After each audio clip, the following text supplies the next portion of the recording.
India versus New Zealand grand finale చాలా అద్భుతంగా కొనసాగుతుందని ఎటువంటి డౌట్ లేదు. బికాస్ టూ బెస్ట్ టీమ్స్ ఫైనల్లో ప్రవేశించాయి. న్యూజిలాండ్ అఫ్ కోర్స్ ఓడిపోయినటువంటి మ్యాచ్ కూడా అగేన్స్ట్ ఇండియాని ఓడిపోయినారు లాస్ట్ లీగ్ మ్యాచ్లో. But their performance has been fantastic also ఈ ఛాంపియన్స్ ట్రాఫీలో. దానికంటే ముందు కూడా వాళ్ళు ట్రై సిరీస్ గెలిచారు ఇన్ పాకిస్తాన్లో. And it's a top team of course. So అందుకనే నేను అనుకుంటాను India versus New Zealand grand finale in Dubai is going to be absolutely exciting. అందులో ఎటువంటి డౌట్ లేదు. ఆఫ్ కోర్స్ ఇండియాకు డెఫినెట్లీ ఎడ్జ్ ఉంది, ఎందుకంటే slightly stronger team, stronger in the department of spin. ముఖ్యంగా 4 స్పిన్నర్స్ చాలా చక్కటి బౌలింగ్ కనబడుతున్నారు. అండ్ దట్టు వరుణ్ చక్రవర్తి వచ్చిన తర్వాత కొంచెం ఫ్లేవర్ అనేది కూడా యాడ్ అయిపోయింది. And it's been brilliant. 2 matches ఆడాడు, 2 మ్యాచెస్లో వికెట్స్ తీశాడు అండ్ బ్యాటర్స్ని కూడా చాలా ట్రబుల్ చేస్తూ వచ్చాడు అతను. సో అతను వచ్చిన తర్వాత స్పిన్ విభాగంలో డెఫినెట్లీ కొంచెం స్ట్రెంత్ అనేది పెరిగింది, ఆ వెరైటీ అనేది వచ్చింది. ఎందుకంటే అతడు చాలా సర్ప్రైజ్ చేస్తున్నాడు బ్యాటర్స్ను. ఆ మిస్టీరియస్ స్పిన్నర్ అని పేరు ఏదైతే ఉందో దాన్ని ఖచ్చితంగా ప్రూవ్ చేసుకుంటున్నాడు అతను.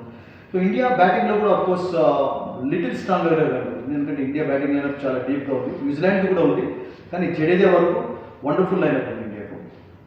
టాప్ ఆర్డర్లో అందరూ ఫామ్లో ఉన్నారు. శుభ్మన్ అఫ్కోర్స్ 2 మ్యాచెస్లో ఫెయిల్ అయినా కానీ చాలా మంచి ప్లేయర్. రీసెంట్ ఫామ్ అతనికి అద్భుతంగా ఉంది. అఫ్కోర్స్ కెప్టెన్ రోహిత్ శర్మ నుండి ఒక బిగ్ ఇన్నింగ్స్ ఇంకా డ్యూ ఉంది ఈ టోర్నమెంట్లో. అండ్ ఫైనల్ కనుక నేను అనుకుంటాను రెచ్చిపోయే ఛాన్స్ కూడా ఉంటుంది. And is a happy go lucky type of player actually. A pressure situation కూడా అతను ఇన్వైట్ చేసుకోడు. సో అందుకని నేను అనుకుంటాను రోహిత్ శర్మ నుండి ఒక బిగ్ ఇన్నింగ్స్ ఎక్స్పెక్ట్ కూడా చేయొచ్చు. Virat Kohli, we all know that is been brilliant in this tournament as he has always been actually. And చక్కగా బ్యాటింగ్ చేస్తున్నాడు, ఎంటర్టైన్ చేస్తూనే ఉన్నాడు. ఆల్రెడీ మనం చూసాం ఈ టోర్నమెంట్లో కప్లో అద్భుతమైనటువంటి ఇన్నింగ్స్ ఆడాడు.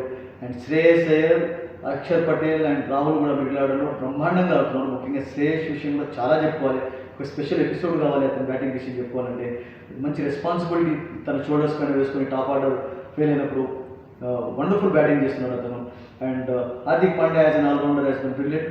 అండ్ ముఖ్యంగా షమి అండ్ హార్దిక్ కూడా మీడియం పేసెస్ ఇద్దరే ఉండడంతో ఇద్దరిని చక్కగా ఉపయోగించుకుంటూ వచ్చాడు. No doubt about it. Actually Rohit Sharma అతని captaincy has been brilliant also, మంచి రొటేట్ చేస్తున్నాడు. సో అందుకని నేను అనుకుంటాను ఇండియాకు ఛాన్సెస్ కొంచెం ఎక్కువగా కనపడ్డప్పటికీ న్యూజిలాండ్ మాత్రం తక్కువ అంచనా వేయలేదు. న్యూజిలాండ్ బ్యాటింగ్ లేనప్పుడు అంతే స్ట్రాంగ్గా ఉంది. రచిన్ ఈస్ ప్రెసిడెంట్, విలియమ్సన్ చాలా అద్భుతంగా ఆడుతున్నాడు. అండ్ వాళ్ళ టాప్ ఆర్డర్లో ఒకవేళ యంగ్ ప్లేస్లో కాన్వెన్ ఆడించా కానీ చాలా స్ట్రాంగ్ అయిపోతుంది. వాళ్ళ middle order Latham and Mitchell, అదే రకంగా మనం చూసాం ఫిలిప్స్ రూపంలో చాలా స్ట్రాంగ్ ఉంది. బ్రేస్వెల్ లాంటి ఆల్రౌండర్ ఉన్నాడు. అండ్ వాళ్ళ స్పిన్నర్ కెప్టెన్ శాండర్ కూడా బ్రిలియంట్ కూడా.